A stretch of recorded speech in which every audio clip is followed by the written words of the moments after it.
국내 최대의 경사스러운 4월의 명절이 밝아왔습니다.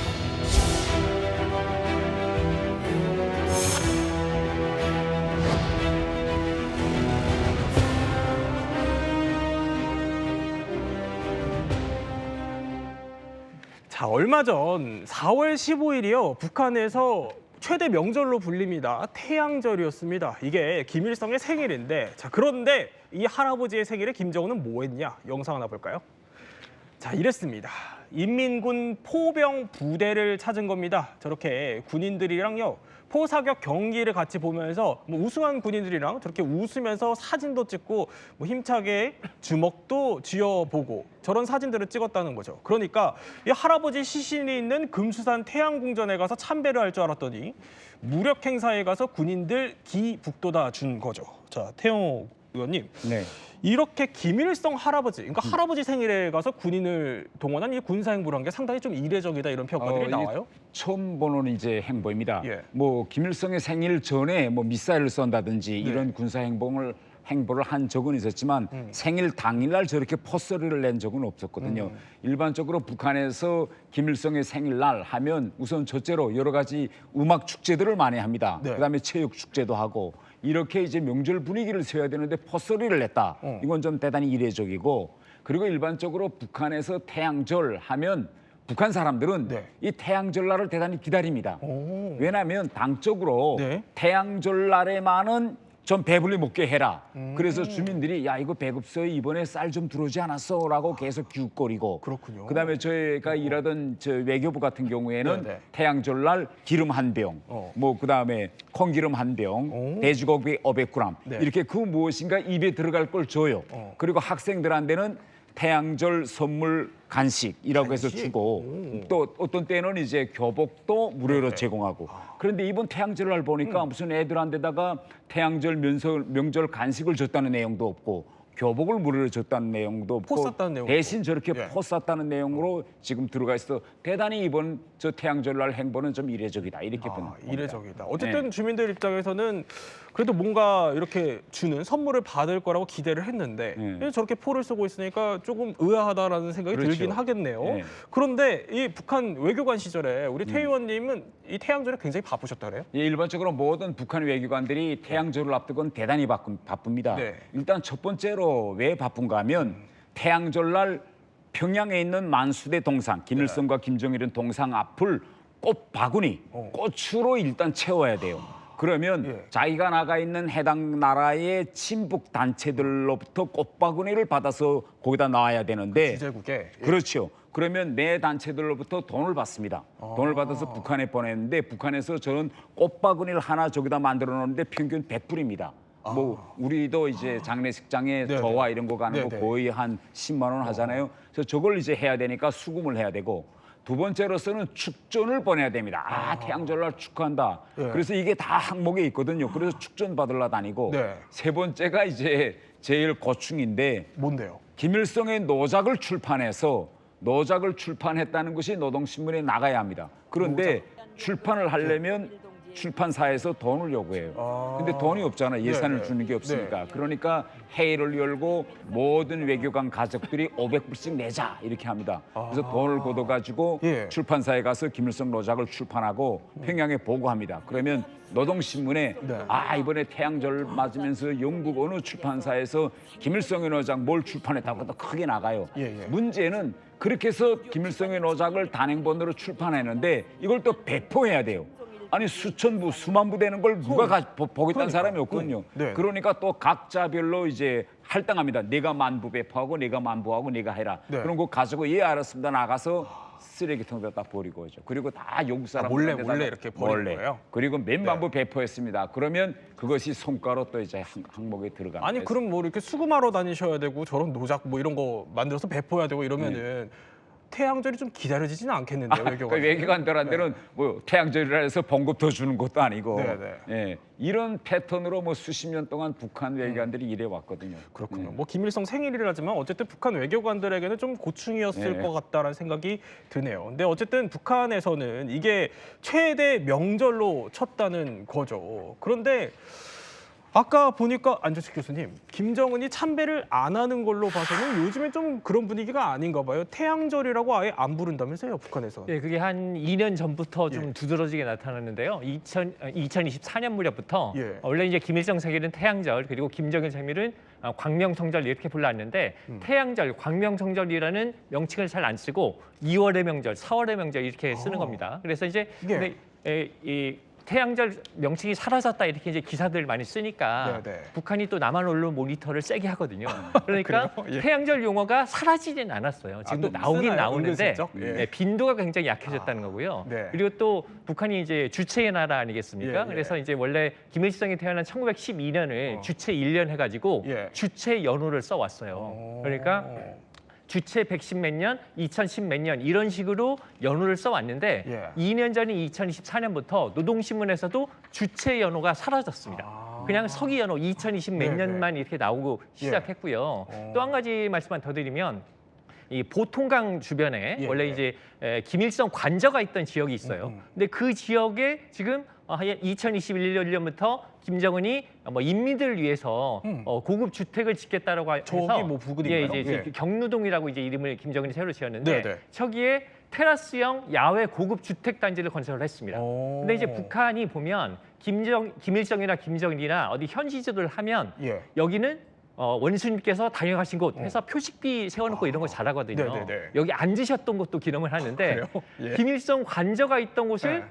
아예 고급 주택 단지로 만들어 버렸다. 밀어버렸어요?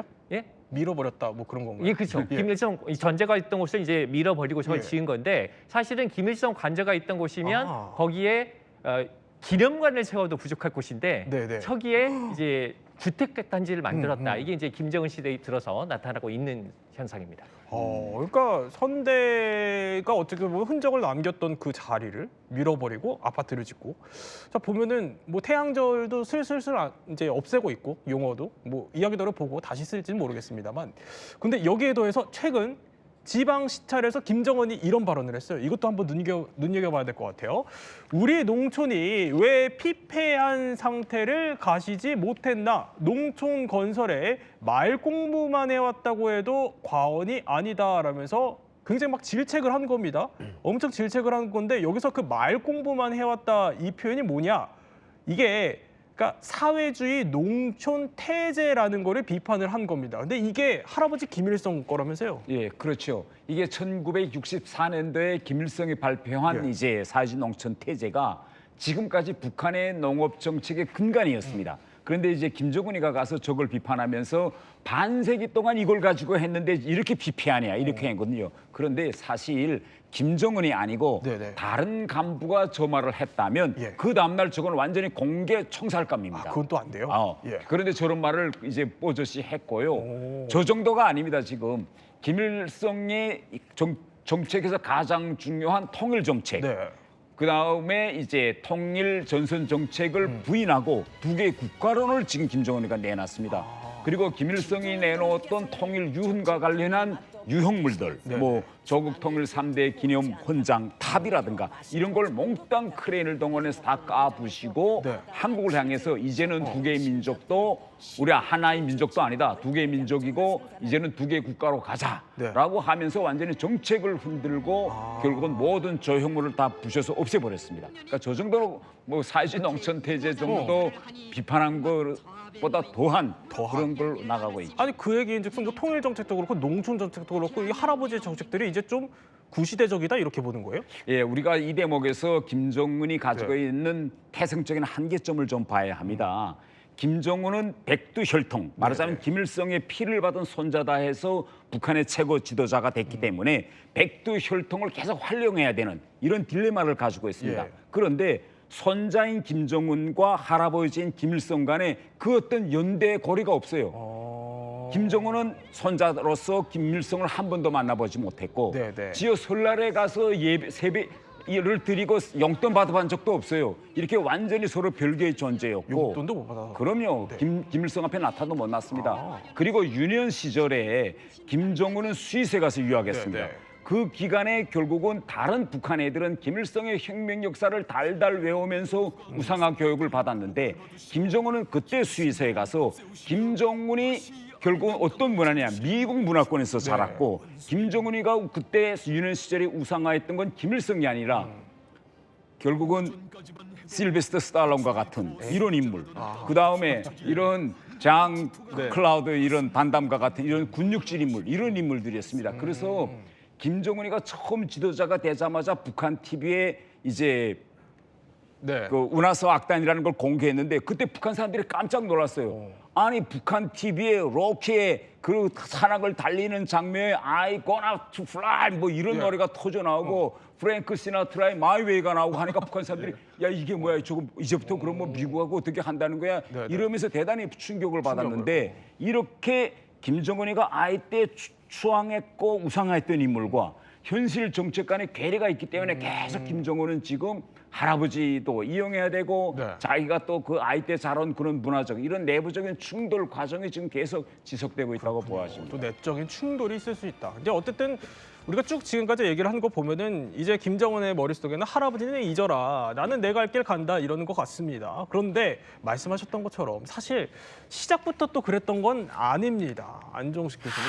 집권 초만 해도 뭐 외모, 행동, 뭐 발언까지 그냥 할아버지 다 복사하듯 따라 했었잖아요. 그렇죠. 뭐 사실 젊은 나이에 사실 젊은 사람들이 중절모 잘 안 쓰잖아요. 근데 이제 젊은 김정 20대가 중절모 쓰고 그리고 이제 가끔 보다 보면 겨울 코트에 손을 조금 한 반절 정도만 집어넣는 이런 제스처를 김정은이 많이 하는데 그런 것을 따라 한다든가 그리고 아버지 김정일은 대중연설을 거의 안 했잖아요. 근데 김정은은 이제 대중연설을 하기 시작합니다. 그것도 김일성을 따라한 걸로 볼 수 있고요. 그러니까 전반적으로 아버지보다는 할아버지인 김일성을 롤 모델로 삼았다 이렇게 볼 수 있고. 이건 뭐예요? 뿔테도 비슷하게 쓴 건가요? 예, 저도 또 안경도 사실은 좀 비슷하게 썼네요. 그리고 사실 김정은이 지금은 이제 굉장히 살이 쪄 있지 않습니까? 지금은 뭐 키 170에 몸무게 140 정도까지 갔다고 하지만. 초창기에 2010년에 처음 모습을 드러낼 때만 해도 물론 지금보다는 날씬하지만 저때도 통통하죠. 근데 10대 김정은은 저렇게 살찌지 않았다고 그래요. 왜냐하면 김정은이 농구광이라고 그러지 않습니까? 그래서 굉장히 친형인 김정철하고도 농구를 굉장히 좋아했다고 하니까 농구를 그렇게 열심히 할 정도면 살이 찌지 않았겠죠.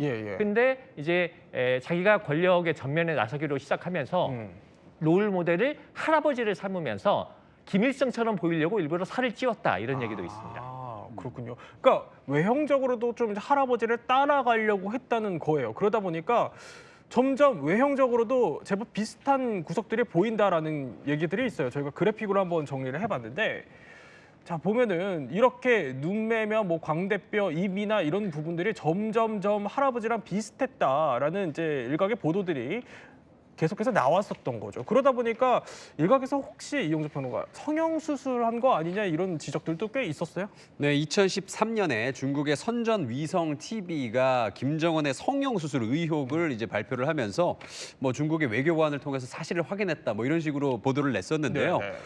그 당시에 사실은 조금 특이하게 중국 관영 TV에서 그게 전면 아니다라고 이야기를 했습니다. 부정을 한 거죠. 그리고 또 조선중앙 TV 통신도 극대노하면서 이런 수술 의혹 제기는 특대형 범죄다라면서 그 맹비난을 했었습니다. 그래서 실제로 이 성형외과 의사 선생님들한테요. 이 처음에 데뷔했을 때랑 지금이랑 뭐가 많이 달라졌냐라고 물어봤더니 작았던 눈이 일단 커졌다라고 하고요. 그리고 넓었던 미간이 좁아졌다. 그리고 매부리 코가 오똑해졌다라면서 이런 부분들은 분명히 수술로 바뀔 수 있는 부분이고 우리도 사실은 알지 않습니까? 처음에 나타났을 때랑 지금의 모습은 굉장히 많이 달라진 모습인데 그렇다고 한다면 이 성형수술 의혹이 뭐 사실인지 아닌지 모르겠습니다만 분명히 조금 뭔가 신뢰가 간다라는 느낌입니다. 그러니까 등장할 때 초창기와는 달리 유년 시절과 달리 좀 외형적으로 많이 달라지다 보니까 이제 뭐 이런저런 설들이 계속 나왔었고 근데 저게 한 2013년쯤이라고 하니까 우리 태 의원님도 북한에 계셨을 때 성형설 좀 들어보셨을 것 같은데요. 일단 저 소문은 일단 북한 내부에서 먼저 나왔습니다. 아 그래요? 왜냐하면 북한 주민들 속에서 너무 김일성을 맞으니 네네. 일부 사람들이 혹시 쌍꺼풀 수술한 거 아닌가. 그러니까 북한에서도 우리처럼 이렇게 뭐 뼈를 깎는 성형 수술은 그렇게 예. 보편화되진 않았지만 쌍꺼풀이라든가 이 눈썹 문신 같은 건 대단히 많은 사람들이 합니다. 그래서 이거 김정은도 하지 않았을까 이런 소문이 나왔는데 이제 방금 말씀하신 것처럼 2013년도에 중국 언론이 이걸 공식 이제 보도한 겁니다. 그런데 왜 그때 북한이 대단히 이제 발끈하면서 반발했는가 하면 네. 중국에 북한 인력이 대단히 많이 나가 있어요. 그런데 중국에 나가 있는 북한 인력 대부분은 식당에서 네네. 중국 사람들과 계속 접촉하거나 공장에서 일하는 인력들인데 중국 사람들이 식당에 와서는 그걸 자꾸 물어보는 겁니다. 아니 이거 진짜 정말 김정은이 보니까 김일성을 딱 닮았는데 뭐 수술한 거 아니냐, 어디서 했느냐, 뭐 성형 수술이냐, 야 한국이 최고인데 뭐 이런 말들이 자꾸 나오는 거예요. 그러니까 북한이 그때 강하게 공식적으로 반발하고 네. 중국에 공식 항의합니다. 왜 이거 중국 언론이 이렇게 떠드는 걸 가만히 있느냐. 그래서 일단 중국에 나가 있는 모든 인력들에게 비밀 지령을 하더랍니다. 중국 사람들이 이런 걸 와서 질문하고 물어볼 때는 가차없이 쳐라. 그래서 이제 결국은 성형 수술설이 2013년도에 나왔다가 들어갔죠. 그거 했는지 안 했는지는 김정은만 알 수 있는 거예요? 그건 누구도 모르죠. 근데 어쨌든 근데 단순히 또 외모만 흡사했던 건 아니에요. 행동들도 할아버지랑 꽤 많이 비슷했죠. 그렇습니다. 옷뿐만 아니라 이 예. 뭐 행동의 제스처까지도 굉장히 뭔가 비슷한 느낌을 내는 게 많은데요. 뭐 예. 말씀해주신 뭐 중절모나 저런 코트 이거군요. 같은 거 예. 그리고 또 코트에 이렇게 오른손을 살짝 집어넣은 저런 제스처가 사실 할아버지였던 김일성과 굉장히 흡사한데 실제로 근데 저런 스타일 뭐 코트나 저런 중절모가 세상 어딘가에서 유행을 하고 있다라면 네. 뭐 그 유행을 따라갔다거나 아니면 뭐 북한 뭐 백두혈통이 저런 옷을 자주 입으면 뭐 그렇다고 했는데 네. 저런 스타일은 할아버지밖에 없잖아요. 그러니까 별로 이게 없긴 의심이 한것 같아요. 들 수밖에 예. 없는 것이고요. 그리고 또 그 김일성 생일 100주년 기념 열병식에서 지금 저 제스처 오른손을 이제 어깨춤 위로 올리는 저 제스처. 저게 사실은 뭐 경례도 아니고 좀 어정쩡한 저 자세인데 저게 할아버지가 했던 저 자세라는 거예요. 그래서 그리고 또 그 옆에 계신 저 뭐 누군지 모르겠지만 할아버지 옷을 그대로 입혀놨어요. 자기가 입지는 또 않았어요. 네네. 네, 그래서 저런 거 보면서 비슷하다. 분명히 할아버지를 연상시키려고 한다라는 게 굉장히 의심이 짙어지고 있는 상황입니다. 초창기에는 뭐 이러다 보니까 할아버지를 복사했다라는 얘기까지 나왔을 정도였던 건데 근데 말투까지 비슷하다는 얘기들도 있습니다. 들어볼까요? 전국의 근로자들과 평행시민 여러분, 남녘의 결의와 해외 동포 여러분, 동포 형제 자매들, 오늘 우리는 영웅적인 투쟁과 유언으로 빛나는 1993년을 보내고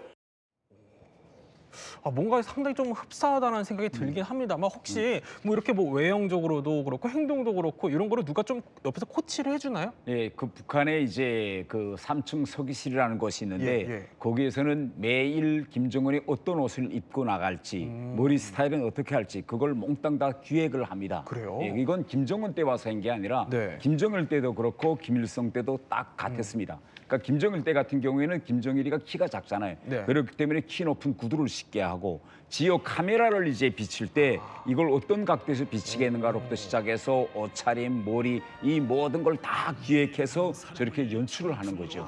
예. 그러면 아까 그 행동들도 좀 의도적으로 따라했다고 보세요? 그렇죠. 당연히 그렇습니다. 좀 목소리와 연설 스타일 예. 또 김정은이가 젊음에도 불구하고 대화를 할 때 이럴 때 이제 몸을 흔들거든요. 이렇게 흔드는데 그 흔드는 스타일도 딱 김일성이 하는 스타일 그대로 합니다. 예. 저 그대로 하기도 쉽지 않은데 일단 카메라에 서기 전에 대단히 많이 이제 연습을 하고 나오는 네. 그런 이제 모습이라고 보아집니다. 연습을 하고 나왔을 수 있다. 어쨌든 이렇게까지 하려면은 뭔가 안정숙 교수님 네. 노리는 게 있을 것 같아요. 김정은이 당시에. 사실 북한 주민들한테 김일성 시대에 대한 향수가 있죠. 김일성 때는 잘 살았고 북한의 국력이 괜찮았죠. 사실 60년대까지는 북한이 남한보다 잘 살았다고 보는 거 아니겠습니까? 네. 그게 이제 김일성 시기고 이게 아버지인 김정일 시기라는 거는 사실은 90년대 고난행군으로 대표되는 뭐 몇백만이 굶어 죽었다는 얘기가 나올 정도의 그런 아주 간과하고 어려운 시기였기 때문에 김정은 입장에서는 자기의 어떤 이미지 메이킹을 할 때 북한 주민들이 향수를 가지고 있는 할아버지를 모델로 하자 이런 생각을 했겠죠. 그래서 본인이 모습이 드러나기 전부터 예. 특히 굉장히 젊은 나이에 나왔지 않습니까? 그러니까 사실은 2대 세습에 대한 거부감도 있을 텐데 3대 세습으로 가는 거부감이 말은 못하지만 북한 주민들한테도 있었을 테니까 네. 그것을 그래도 이미지가 좋은 김일성의 이미지로 뭔가 만회하자 이런 생각을 가지고 있었던 것 같습니다. 뭐 3대 세습에 대한 거부감 이런 걸 희석시키려는 그런 의도도 깔려 있다는 분석해 주신 건데 근데 그럼 이제 이렇게까지 장점들이 있음에도 불구하고 우리가 앞서 짚어봤던 것처럼 김정은이 이제 할아버지를 잊어라 이렇게 나오는 건 무슨 이유일까요? 그러니까 이제 제가 방금 말씀드린 것처럼 이게 본인이 가지고 있는 그런 태생적인 한계점 제한이라고 생각합니다. 왜냐하면 지금 김정은도 알아요. 북한이 정말 낙후하고 못 살고 경제적으로 이거 지금 침체기에 있다는 걸. 네. 그러면 여기서부터 그 어떤 대안을 제시해야 되는데 대안은 지금 별 어떤 게 없습니다. 그래서 저렇게 북한 주민들이 가지고 있는 김일성에 대한 향수를 좀 자극해 가지고 네. 김일성의 후광을 입어서 자기에 대한 지지도 이런 거를 좀 높이려는 이런 이제 그 속내를 가지고 있고 네. 그런데 이제 또 실제 정책적 측면에서는 김정은은 김일성과는 전혀 다른 그런 정책 방향을 쓰고 있습니다. 이하면 군사 정책이라든지 국내 정책 같은 거 보면 김일성은 갈등이라든가 위기 상황을 정치적으로 해결하는 이런 이제 분위기였다면 네. 김정은은 좀 이 문제를 완력적으로 폭력적으로 해결하는 이런 성향이 대단히 강하기 때문에 김정은의 정책과 김일성의 정책이 자꾸 충돌하는 지점들이 지금 생기고 있는 것입니다. 근데 어쨌든 또 이제는 또 게다가 나이도 한 40대고 예. 통치한 지도 뭐 이제 집권한 지도 한 10년이 넘었으니까 뭔가 홀로 서야 될 때다 이렇게 생각하는 것 같기도 하고요. 예, 당연히 그렇죠. 이제는 10년이 지났으니까 자기와 할아버지 사이 그 어떤 차별화를 시도할 때가 되기는 됐습니다. 지금. 너무 따라해서는 안 되겠다. 네. 네. 뭐 그런 생각을 갖고 있다는 건데 이랬던 김정은이 이제 슬슬 나이도 차고 뭐 이제 집권한 지도 10년이 넘었으니까요. 단독 우상화에 나서고 있다 이런 평가들이 나옵니다. 최근 이런 움직임들이 곳곳에서 포착이 되고 있습니다. 초상화와 배지인데 눈여겨볼 만한 것들이 있나요, 안 교수님? 지금 이제 화면에서 볼 수 있는 게 이제 모자이크 벽화라고 하죠. 모자이크 네. 벽화가 이제 김정은 모자이크 벽화가 이미 이제 여러 군데서 생기기 시작했고요. 그리고 이제 초상화는 2024년에 노동당 중앙군사학교라는 게 이제 개관을 했는데 거기 보면 김일성 3대 초상화가 동시에 걸립니다. 김일성, 김정일, 김정은에서 3대가 동시에 걸리는데 네네. 이 부분은 뭐냐면 이제 김정은이 아버지, 할아버지의 반열에 올라갔다 이렇게 볼 수 있는 거죠. 그 그런 게 반열에. 있었고 또 지금 가운데 있는데요, 거의? 지금은 이제 모자이크 벽화죠. 그러니까 네. 모자이크 벽화에서도 김정은이 이제 중심에 쓰는 저런 이제 우상화 작업을 하고 있는 것이고 예. 그리고 또 2024년에 특징적인 게 이제 초상휘장. 북한 사람들이 보통 왼쪽 가슴에 휘장. 배지를 달고 있지 그 않습니까? 배지요? 우리는 네네. 배지라고 부르고 북한은 초상휘장이라고 부르는데 아. 지금 나오고 있죠. 근데 보통은 저기에 이제 그 쌍상 배지라고 그래서 네네. 김일성, 김정일 얼굴이 들어가 있는 걸 보통 다는데 2년 전부터 네. 김정은 얼굴이 들어간 초상휘장이 나오기 시작했어요. 그래서 저거를 달고 다니는 게 나타나기 시작했다. 물론 지금 조선중앙TV를 열심히 보면 아직도 김정은 초상휘장을 전반적으로 다는 건 아니고 네. 아직도 전반적으로는 김일성, 김정일 걸 많이 달고 다니긴 합니다만 어쨌든 김정은 독자 휘장을 만들었다는 건 이제 아버지, 할아버지를 넘어서서 나 자신의 네. 김정은 자신의 독자 우상화로 가겠다 이런 걸 나타내는 하나의 상징 지표로 볼 수가 있죠. 지금 화면에 나오는 저 뒤편에 보이는 초상화가 노동당 중앙간부학교에 걸렸던 3대 초상화입니다. 저렇게 같은 반열에 올랐다. 그리고 이제 나는 단독으로도 배지에 등장한다. 이건데 아니 이 배지가 북한에 상당히 의미가 클 것 같은데요. 예, 그렇죠. 저 보면 예. 북한에서는 배지를 다는 위치가 딱 고정돼 있습니다. 예. 오른쪽에 달면 절대 안 돼요. 심장에 있는 왼쪽에다 딱 달아야 됩니다. 네네. 이것은 어떤 상징적 의미가 있는가 하면 이렇게 심장으로 김씨 일가를 받들어 모신다라는 그런 의미가 있고 북한에서는 저 초상화 배지 정도가 아니라 일단 하루 아침 일과를 출근하면 네. 자기 사무실에 있는 김일성, 김정일의 초상화를 닦고 깨끗이 하는 이런 일부터 시작합니다. 이게 모든 북한의 모든 공무원들과 이제 직장의 첫 번째 예. 일과 이제 시작이죠. 예. 근데 이 배지가 스위스에서 좀 순환이 있었다는 얘기가 들리네요. 예, 그렇죠. 이게 해외에서도 북한 외교관들은 무조건 대사관 밖을 나갈 때는 예. 저 초상휘장을 딱 달고 나가는 것이 안에 하나의 규정으로 돼 있었습니다. 네네. 그런데 북한 외교관들이 일단 봉급이 적어요. 예. 그래서 북한 외교관들이 찾아다니는 식품 상점 이런 거는 그 나라에서 제일 저렴한 것입니다. 특히 새 옷을 입거나 새 양복 같은 걸 살 정도가 아니기 때문에 예. 중고 상점에 많이 가는데 그것도 북한은 혼자서 못 가고 단체로 가야 되니까 네. 초상 배지를 단 사람들이 우르르 들어와서 제일 저렴한 상점에 다니고 있으니 주재국 사람들이 물어봅니다. 아니 왜 봉급도 돈도 많이 타겠는데 왜 이런 상점에 다니느냐라고 물으니까 결국은 쪽팔리는 거죠. 예. 그래서 이제 김정은 때, 또 김정일 때도 자꾸 밑에서 이제 제기했습니다. 이거 제발 저렴한 상점에 좀 간다든지 떼도 되냐? 중고 상점에 간다든지 이럴 때는 좀 외교관이라는 걸 북한 외교관이라는 걸 모르게 하자니까 좀 창피하니까. 예. 이거 떼자. 그런데 북한에서는 이거 뗀다고 하면 큰일입니다. 네네. 좀 내려모시자. 그래서 내려모시는 것이 허용돼서 최근에는 이렇게 이제 외출할 때 내려모시고 나갈 수도 있게 됐어요. 그렇군요. 또 이런 비하인드 스토리가 있었다는 건데 이렇게 안 교수님 근데 사실 생각해 보면은 권력을 본인 중심으로 가져오려고 하다 보면은 사람들도 보통 바뀌기 마련이거든요. 예. 보니까 최근에 뭐 최룡해부터 시작해서 박정천, 뭐 리병철 거의 우리로 치면 올드맨들이 싹 빠졌어요. 예, 이번 9차 당대 때 상당히 이제 인사 개편이 이루어졌는데 지금 나오는 세 사람 이제 전면에서 물러섰습니다. 근데 이제 일단은 세대 교체로 봐야 될 것 같아요. 저 네. 최룡해가 50년생인가 그렇고요. 리병철이 48년생인가 그렇습니다. 그래서 이제 고령으로 이제 퇴진시켰다고 봐야 될 것 같고 사실 뭐 김정은 체제로의 개편 이거는 이미 몇 년 전부터 다 김정은 멤버로 간 거고요. 네. 근데 어쨌든 지금 그럼에도 불구하고 지금 김정은이 부리는 사람들이 여전히 뭐 아버지 뻘, 뭐 할아버지 뻘은 이제 거의 퇴진했는데 네. 아버지 뻘이지 않습니까? 그러니까 그때 그 김정은이 사람. 집권하고 나서 자신이 등용한 사람들로 계속 바꿔가고 싶겠죠. 그런 일환이고 저런 어떤 인사 개편은 앞으로도 뭐 당 네. 전원회의라든가 추가 당대회라든가 이런 것들을 통해서 계속 세대 교체 작업은 진행될 거라고 생각을 합니다. 그런데 이렇게 스스로 자신을 독자 우상화하고 있지만 사실 북한 주민들이 이거를 어떻게 받아들일지 특히 어떻게 보면 좀 세뇌 교육을 통해서 받아들여진 그런 새겨진 것들을 하루아침에 주민들이 바꾸기는 쉽지 않아 보입니다.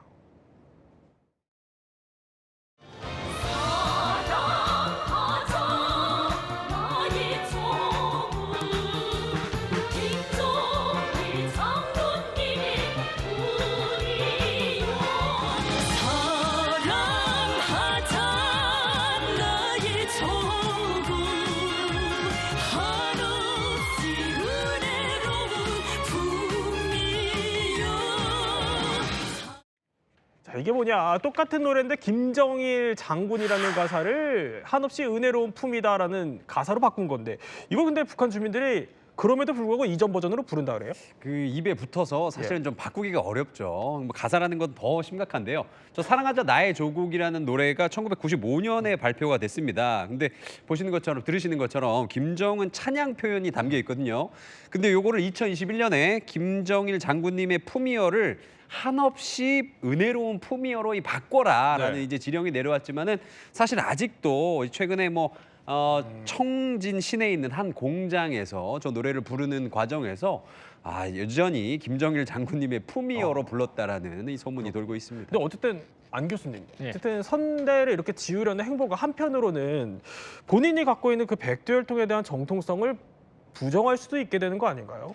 사실 김정은은 뭐 자기가 잘나서 정권을 잡았다고 생각하겠지만 누가 뭐래도 김정은이 지금 집권자가 된 건 김일성의 손자고 김정일의 아들이기 때문에 된 거죠. 그렇기 때문에 권력의 정통성을 스스로 허무는 건 맞는데 네. 제가 볼 때는 김정은이 요즘 너무 자신감이 넘쳐 있는 것 같아요. 그래요? 이제 완전히 자기가 장악했기 때문에 내가 이렇게 하겠다는데 불만 있는 사람이 있어? 뭐 이런 분위기인 것 같습니다. 그러니까 지금 그 13살 어린 김제를 데리고 다닌 것도 네. 내가 딸한테 주겠다는데 불만 있는 사람이 있어? 뭐 이런 식이잖아요. 그래서 이제 너무 자신감이 넘치다 보니까 할아버지, 아버지 좀 역사에서 퇴장시키고 나 위주로 가겠다 이런 식으로 좀 해석이 됩니다. 정말 그렇게 할 수 있을까요?